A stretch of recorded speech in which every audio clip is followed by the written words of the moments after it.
what a digital employee experience really means. Ladies and gents, please give him a wholehearted support and a huge round of applause to Jan Bartscht. All right, Salamata Time Malaysia, what's up? Fantastic, great. Not much is up. All right, so let me help you by getting you up. I'd like to invite you to stand up, put those phones down, don't worry, the world won't end. Come on, stand up with me. Don't let me be the outside at the front sounding, be with me as one Malaysia, right? And so we're talking about experience, so let's generate an experience for ourselves. Let's give a bit of energy. So I'm a rugby player, so this is what I used to do to warm up for rugby. So just shake out your legs a little bit like this. Just follow me, don't worry, we're not going to play rugby, right? And then you just follow me. Are you ready? Yeah. Ready enough. Here we go. All right, put your hands up, and then just shake it off like this, and then you jump like this. And you put your hands in the air, and then you wave them down like this, and you up and down, around and back, and then you turn to your buddy and say, high five. High five. Except if you play rugby like that, you're definitely going to die, right? That's not how you play rugby, okay? So we need to do it again, but this time I need more passion. Are you ready? Woo! All right, here we go. Let's go, let's go, let's go! Jump. Down, down, down, down, down, up and down, up and down. Turn to the other side and go, high five. Yeah! All right, ladies and gentlemen, grab a seat while you recover. Let me tell you about my journey to employee experience. Because one of the things that's really impacted me about experience is sport. So a few years ago, I completed a race called the Ironman, which is the world's largest triathlon. 3.8 kilometers swim through the ocean, 180 kilometers on a bike, and then 42 kilometer marathon, right? And when I signed up for this, right, I told my dad, Dad, I've signed up for this Ironman. I'm going to be an Ironman. I'm going to do this race. I'm going to train for a year. I'm going to buy a bike. I'm going to spend thousands of dollars on this. Man, it's going to be awesome. And he was like, but why? Why, son? And I was like, because I want to be an Ironman, right? And it just blew my mind, right? Because I was so excited by it, but I never paused to think, why am I spending thousands of dollars, a year of my life, to put myself through a lot of pain? I spent 7 hours on a bicycle. Do you know what that does to your body? You don't want to know, right? It's for the experience. For the experience of becoming an Ironman, right? To understand that going through a certain kind of experience makes you become a certain kind of person. That is the point. By going through an experience, you become a person. And not just any kind of person, because there's different experiences give us different things.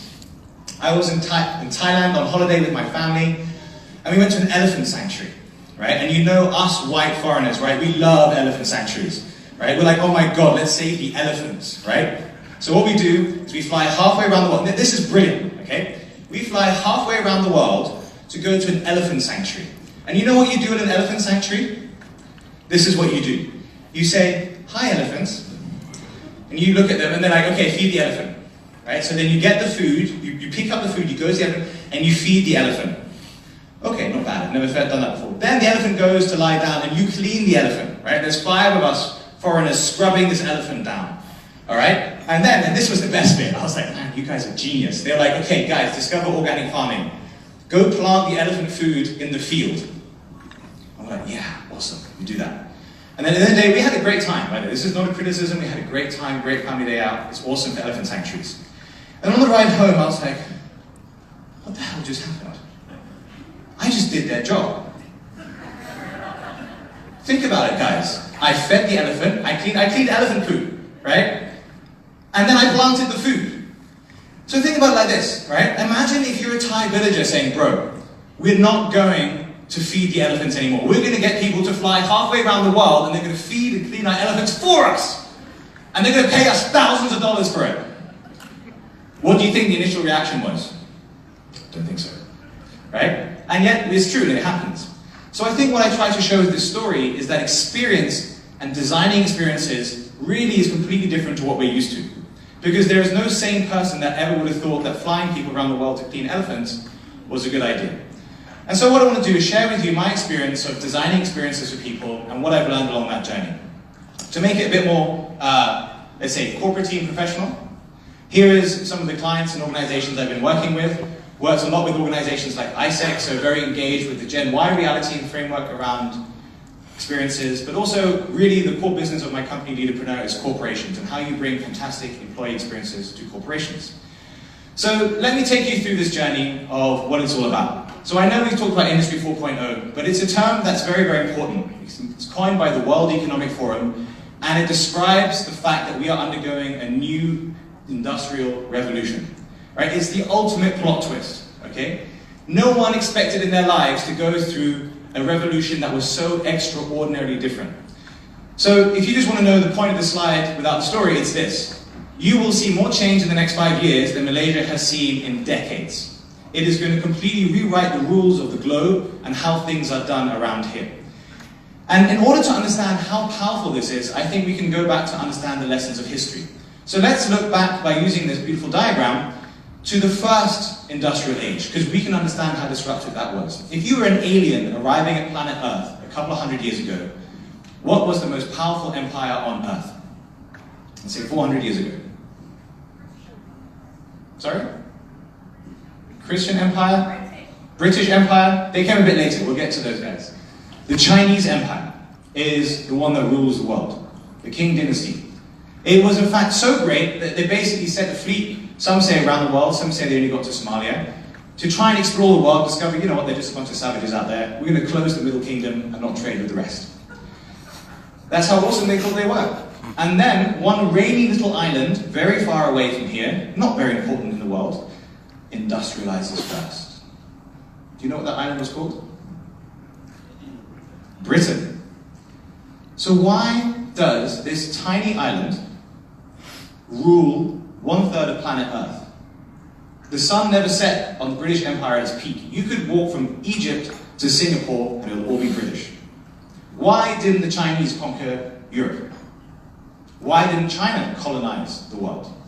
Because that is what you would have believed if you'd arrived. It's very simple.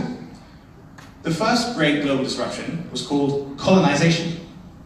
And when you have machine guns and railroads and steam-plated warships, and your opponents have bows and arrows, you're going to lose. And that was the first great innovate or die. And because Britain and then eventually some of the other European powers industrialized first, they won the world race. And that is how we can start to understand how important an industrial revolution is. Either you build steam engines or you get colonized. There is no middle ground. It is either or. And as most of the world found out, it's hard to build steam engines fast, and so they got colonized. The second great industrial revolution was about emancipation, essentially the rise of communism and the communist, national socialist, and capitalistic dynamic. We all grew up in the globalization age, when global forces disrupted the world, and that's what most of you and what most of Malaysia is set up to deal with. And right now, specifically in the last few years, we are entering a new age, and that great disruptive force is called digitalization. If you think that Industry 4.0 is well underway, no it isn't, it has barely begun. And the key superpower of Industry 4.0 will be artificial intelligence. The CEO of Google recently called AI as being more important for the future of humanity than fire or electricity. This is how big a deal it is. So I emphasize this story to say it's a big freaking deal. This is not like we've seen a bit of change before, we'll manage it, it's okay lad. It's not. It's game changing. And so that creates a whole new landscape for opportunity and disruptive threats.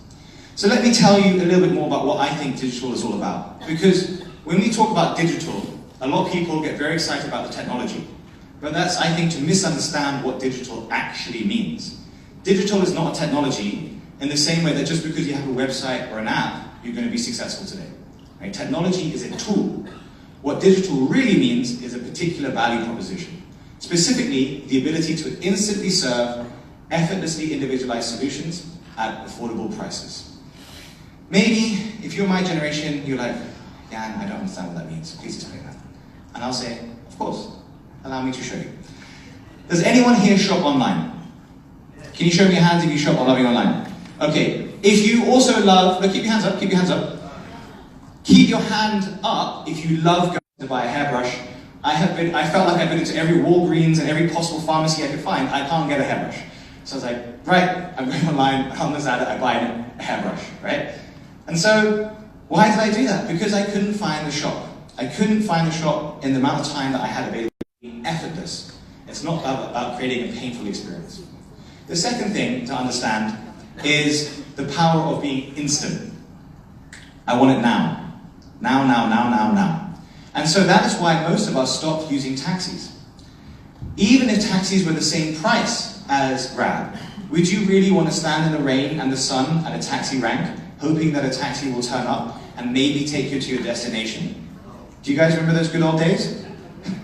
They weren't so good and they weren't so long ago, right? And so some people might say, Jan, you're making a great start to your speech. I'll be like, thank you very much. Okay, but it's Malaysia. Things are different here, young man. Let me tell you that we do things a bit more differently. We're conservative, we're slow moving. I'm like, oh, is that right? Because when I came to Malaysia 5 years ago, Grab didn't exist. Right? And if I said you're going to get in a car with a stranger every day, you'd be like, no, I'm not. I'm Malaysian. I'm conservative. I don't move that fast. Now, let's have a quick show of hands. Who has recently taken a Grab? Put your hand up. Grab or Uber or my car. I'd say 2/3, 3/4 of the room. So guys, in 5 years, we have rewritten one of the most important rules of society. Okay? Do you remember when you said to your children, honey, don't get in a car with strangers? Yeah? Now you're like, come on honey, the stranger's here. Let's go. Right? So what empowers us is the instantaneity of it. That you can look on the app and see the price, the time, the rating of the driver. It's that instant information availability that's key. Number 3, it's about being hyper affordable. Okay? So what does that mean? Now, a traditional satellite TV connection in this country, maybe from a supplier like Astro, is going to cost you how much? Let's say over 100 ringgit a month, right? Over 150, usually around 200 ringgit a month. You can get a Netflix or iFlix subscription to watch anything you want, or hell, you can watch YouTube for free on any device you want, anytime you want, anywhere you want. Right? So why would I keep paying for that? On some deals with iFlix, you can get an entire year of iFlix or 1 month of Astro. So what's the problem here? The problem is that you can't cut your price by 10%. You need to figure out how to cut this by 90%. And you've got 2 or 3 years to figure that out, or you're going to die as you get disrupted by these fast-moving fourth-age players. The fourth element of digitalization is individualization. What this means is the day of segmenting your customers is over. If you're like, there's Gen Y, there's Gen X, rich, poor, whatever, that's over. There's one customer and it's me. Give me exactly what I want and I'll love you. If you can't give me what I want, I'm going to love someone else. Right? That's for business only, by the way. Okay? So what that means in individualization is it allows companies like Airbnb to be so successful. How successful is Airbnb? It is the world's largest hotel chain by valuation. $33 billion valuation. Airbnb has more rooms and more clients than the largest hotel groups in the world. And they don't own a single hotel. How does that work? Because their platform allows people to stay in exactly the right kind of place and have exactly the kind of experience they want to have. And so that freedom to choose and customize your experience in Paris or Tokyo or even Kuala Lumpur is what people find so attractive. It's not about staying in a generic priced hotel for a generic customer segment, it's giving that individual exactly what they want. And number 5, it's about providing a solution, not a service. What is the difference between that? Do you guys remember when you owned a Nokia? I said, yeah, the good old days. When battery lasted for months, right? I didn't carry a penknife, I carried a Nokia. I could just hit anything and it would just do what I wanted, right? But you all left Nokia and you switched to Apple or Android because Nokia didn't give you a solution to your digital lifestyle needs. Nokia gave you a phone that allowed you to call and text people, right? But Apple and Android give you a digital solution. It's not about the phone, it's the ecosystem. On the Android, on these smartphones, you can, yes, send messages and call people, but you can use apps, you can take photos, you can edit photos and put them on Instagram, you can check your stocks, you can watch videos on YouTube. There's no limit to what you can do. And so the ability to serve the whole solution to the customer, as opposed to just a generic service, is a key differentiator.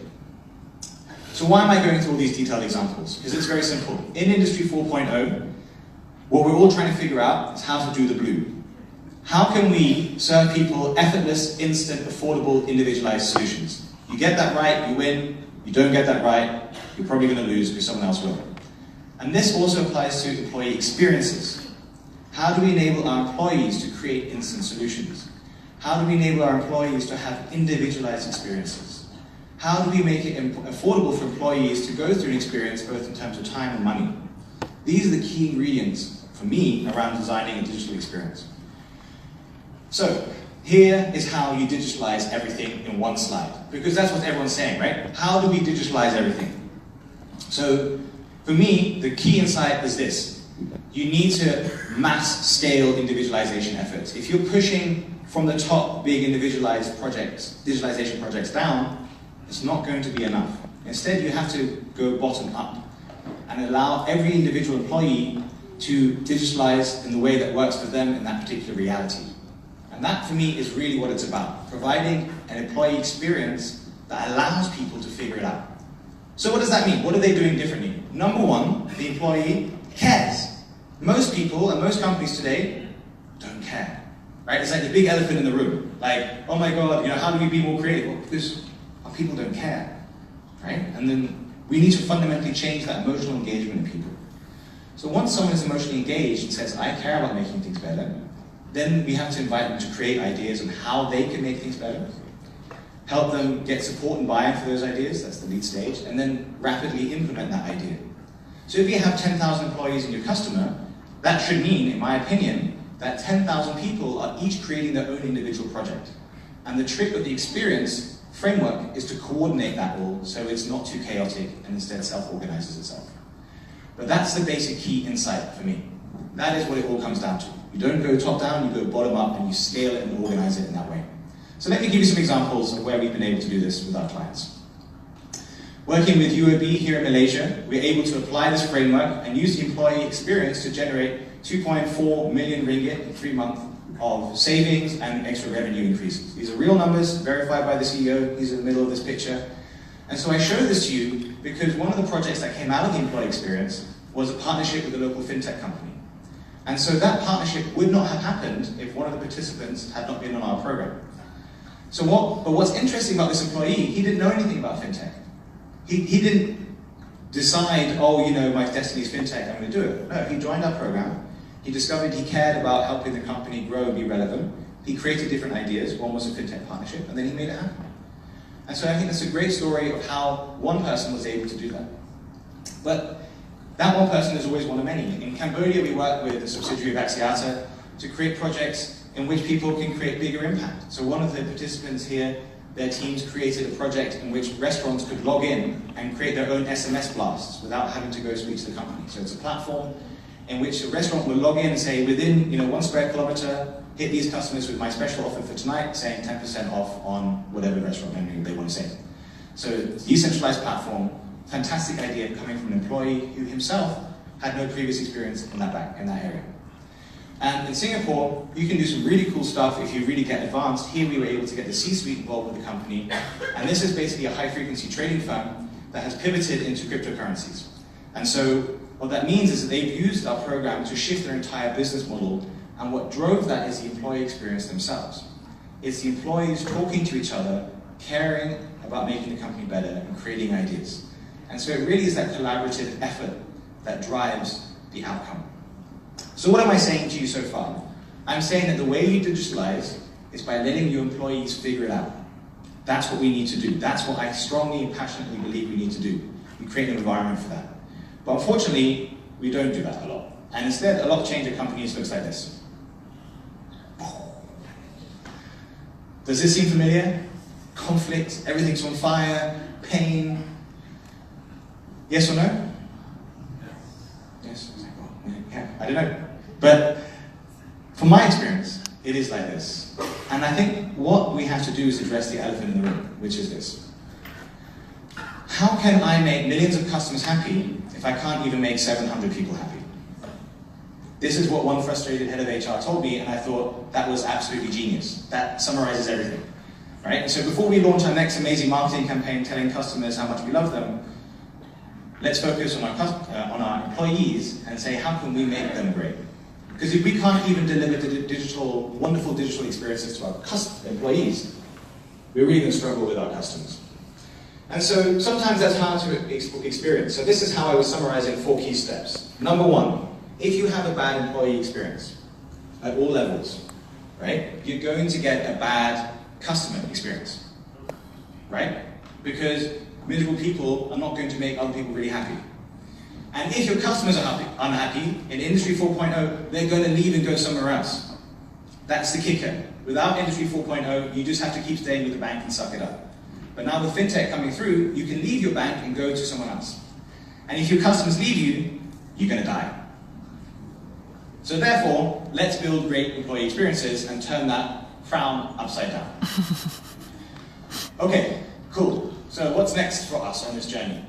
The key insight is to realize it should be a feedback loop. This is, I think, the most important thing to recognize. So let me break it down for you. The employee experience is the source of ideas. I don't think we need to go out and do all this brainstorming about what we need to do. A good employee already knows what the problem is because they're experiencing it every day, right? They already know what the problem is. So they're having a bad employee experience. So what we need to do is create an environment where people can share their frustration and share their pain. Because most people don't do that. They just sit there and pretend everything's okay. And so because we can't talk about the pain, we can't fix it. So step 2, share your pain, share your frustration, get emotional. And use that emotional energy to create a new idea. How can I fix this pain point? Not how do I give this to the innovation team? Not how do I give this to the CEO and pitch something? No. How am I going to fix this idea? Me, moi.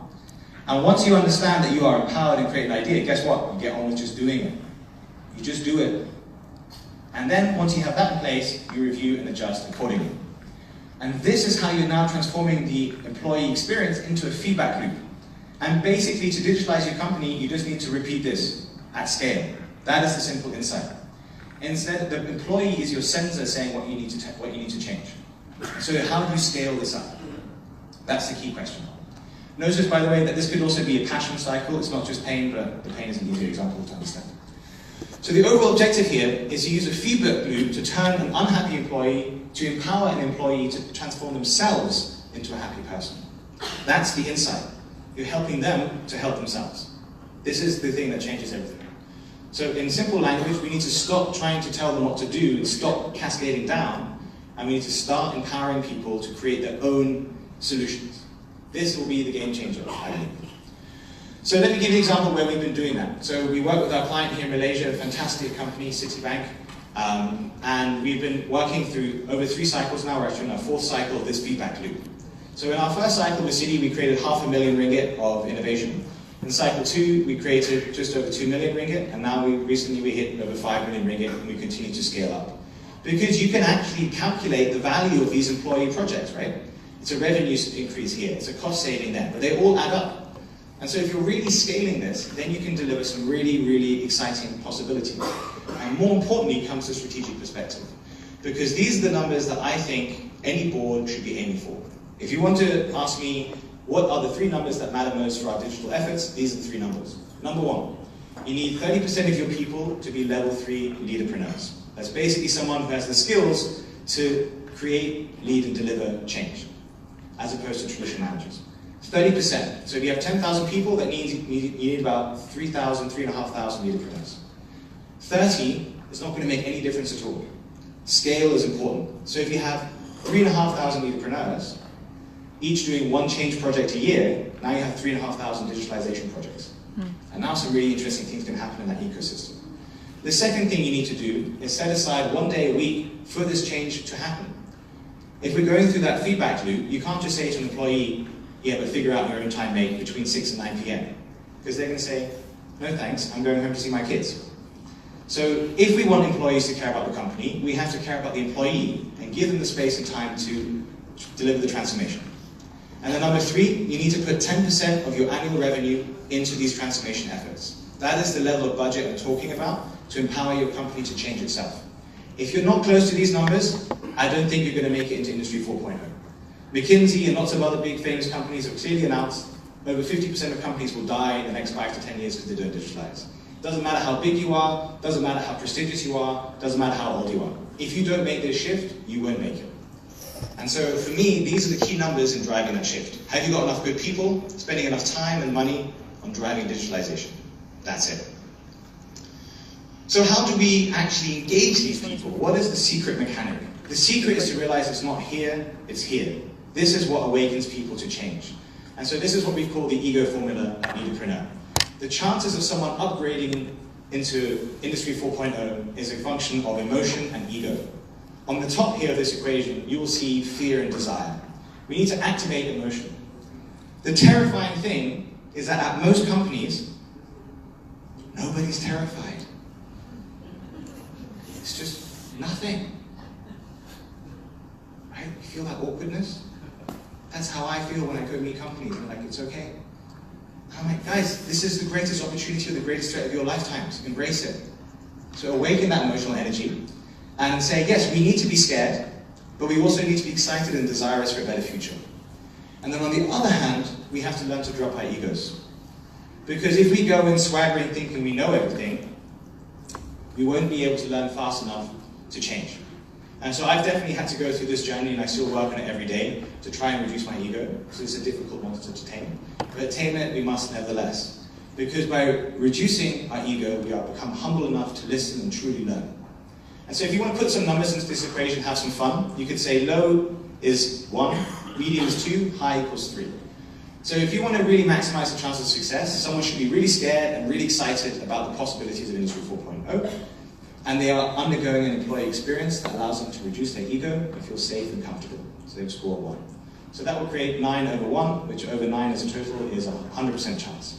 On the other hand, if someone has no fear, really, score of 1, doesn't really care, score of 1, and has a massive ego because they think they're awesome, then it's not very likely that they're going to change. And this is, for many people, the reality in most companies. It's not that they can't change, it's that we have to rebalance this equation for them. And that is really what the employee experience should be doing, retooling these numbers in the right way. Okay, so you're going to need someone to help you do that. And that's where, I think the Leaderpreneur is the talent that will replace managers. In my opinion, managers and management will be largely automated by artificial intelligence within the next decade. The work that that talent did will now be taken up by what I would call the Leaderpreneur, but Google calls a smart creative, or PwC calls the hybrid leader. In essence, it's basically someone who has entrepreneurship skills, agile management skills, and leadership skills. You can bring them all together to engage people to change. That's the key difference. So Leaderpreneurs are basically inspiring people to rapidly deliver exciting solutions, as opposed to just managing change like a manager. Very, very different.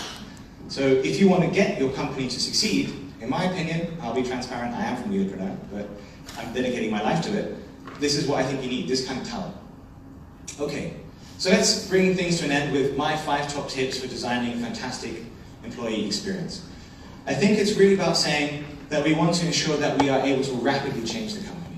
And so how do we enable every individual to rapidly change the company and change their experience? Number 1, it requires a thoughtful, structured journey. You can't just say, all right guys, you've done a design thinking workshop, good luck mate, see you next year. Like, we laugh, but that happens, right? Like, we laugh, but that happens. That's serious, right? Those are serious companies, and that's their serious digital transformation plan, right? I'm not kidding, right? On the frontline impact, that is the plan. And that's just not good enough. We need to create an environment where we take it through from the beginning all the way to the end, a structured journey to help people every step of the way. Workshops, coaching, online, mentoring, a full stack solution space for people. Number 2, we need to scale to include the winning. It's not about just taking your talent on the program or your senior leaders. Front, middle, senior level people all have to be engaged in this transformation journey because they all have the data that we need to change the company. The front line feel the pain of the customer. The back office feel the pain of the difficult processes. The senior managers feel the strategic pain of threatening environments. Right? The middle managers are crushed by trying to fix everything at the same time. So everyone needs to be able to share their pain and work together to try and solve them. Number 3, one of the big things I've been recently sort of recognizing is this term emotional work. We all do it, but we don't know we do it. It's the work of helping people feel safe, get them energized and excited. This is a huge amount of effort that is taken to successfully deliver a change. Creating digital projects isn't hard. Like, intellectually, it's not that difficult. But are you willing to go on the emotional journey? Are you willing to lie awake in bed at night feeling scared that you're going to fail? Are you willing to go the extra mile for your team? Or would you rather just give up? Unless we help people do the emotional work, they will be overwhelmed by how much they need to do and will struggle to succeed. Number 4, create a respected safe space, which is a straightforward term. At first, people make fun of millennials. They're like, oh, snowflakes, create a safe space. And as many things, I laughed at it too, and then I was like, actually, there is a lot of truth in this. Because if you don't feel safe, you're not going to change things. Right? Because the safest thing of all is to do nothing at all. And that's why most companies don't change, because they want to stay safe and do the same thing or nothing at all. to create a credible space where people can reduce their egos and be legitimately excited without fear of reprisal. Finally, it's about creating a fast tempo. 1 year is just way too long.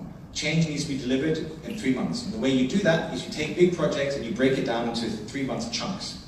3-month sprint, 1 month recovery, review, 3-month sprint, review, recovery. So in 1 year, you should be doing 3 projects. That's what I would expect as an aggressive digitalization tempo.